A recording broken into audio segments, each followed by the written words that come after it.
నా పేరు చింతపండు. నేను పుల్లగా ఉంటాను. నేను వేడిని తగ్గిస్తాను.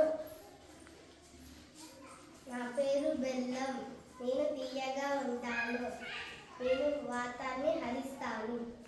నా పేరు మామిడికాయ. నేను వగరుగా ఉంటాను. నేను పీచు పదార్థాన్ని ఎక్కువగా కలిగి ఉండి పెద్ద పేగుకు బలాన్ని చేకూరుస్తాను. నా పేరు మిరప. నేను కారంగా ఉంటాను. నేను ఆకలిని పెంచి కొవ్వును కరిగిస్తాను.